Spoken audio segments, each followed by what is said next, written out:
ไปคนเอาจีนมาไปคนเอา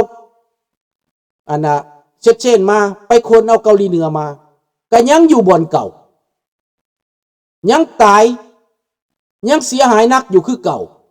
รถถังรถซาของรัสเซียนั้นกลายเป็นเศษเหล็กอยู่ในป่าในทุ่งนาของประเทศยูเครนอันนี้รัสเซียกังวลใจอย่างนักในตอนนี้โดนัลด์ทรัมป์ก็กังวลใจแทนปูตินอย่างนักเดี๋ยวนี้ก็เป็นประมาณนั้นเพราะว่าเพิ่นคิดว่าเพิ่นได้สหายใหม่แล้วได้สหายปูตินแล้วก็เลยเป็นแบบนั้นเฮาก็เป็นตาหน้าเสียใจนำเราเนาะ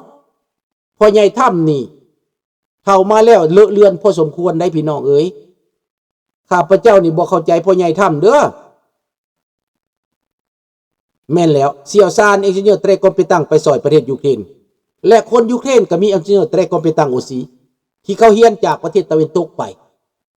นี่อันนี้แหละพี่น้องแล้วพี่น้องอันต่อไปพี่น้องยูเครนสร้างอาวุธที่ยิงไปได้ไกลสร้างโดรนที่ยิงไปได้ไกลสามารถทำลายฮอนมอสกูจรวดที่สามารถส่งไปโดรนสามารถส่งไปทำลายได้ไกลนี่ยูเครนเฮียนฮู้จากสงครามอันนี้นี่สำคัญเลย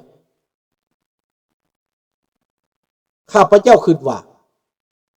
โลกนี้มันจะปั่นป่วนและมันจะเกิดยังขึ้นมาอย่างแองแวงซีบในอนาคตอาจจะเป็นสงครามให้แห้งกันได้ในภายใต้การนำของโดนัลด์ทรัมป์นี้และข้าพเจ้าเชื่อว่าเป้าหมายคือเอเชียเนาะสำหรับยุโรปนี่เป็นรองดังนั้นเขาก็ขอปรารถนาให้ประเทศยูเครนนี้ตลอดรอดพ้นจากภัยพิบัติของรัสเซียนั้นและข้าพเจ้าก็เชื่อว่ายุโรปจะสนับสนุนยูเครนถึงที่สุดคนอเมริกาก็ยังสนับสนุนยูเครนอยู่ประเทศแคนาดาก็ยังสนับสนุนยูเครนอยู่ดังนั้น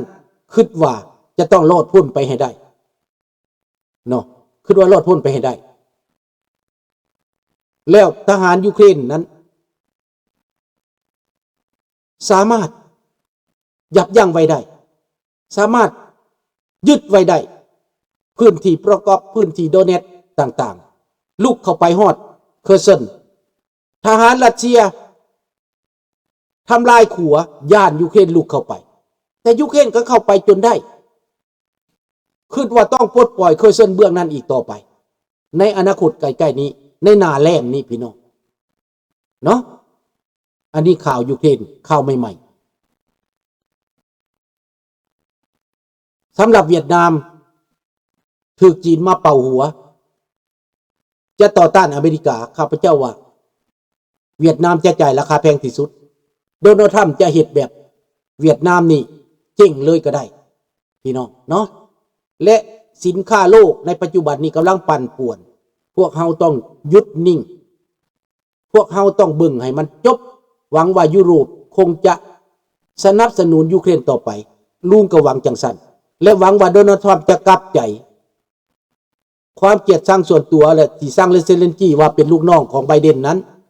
โดนัลด์ทรัมป์คิดผิดแล้วใจแคบไปแล้วเนาะก็ขอบอกขอบใจลูกหลานทุกคนขอให้ลูกหลานจงมีแต่ความสุขความเจริญในโชคดีปีใหม่เบิดทุกคนเด้อไว้ม่วนซื่นด้วยตลอดปลอดภัยและอุดมสมบูรณ์ด้วยสุขภาพพลานามัยสมบูรณ์ปรารถนาสิ่งใดก็ขอสมมุ่งมั่นปรารถนาเด้ออำลาพระจากเท่านี้เนาะโชคดีปีใหม่เบิดทุกคนกุ๊ดไนท์บอนนุยราตรีสวัสดิ์บายบาย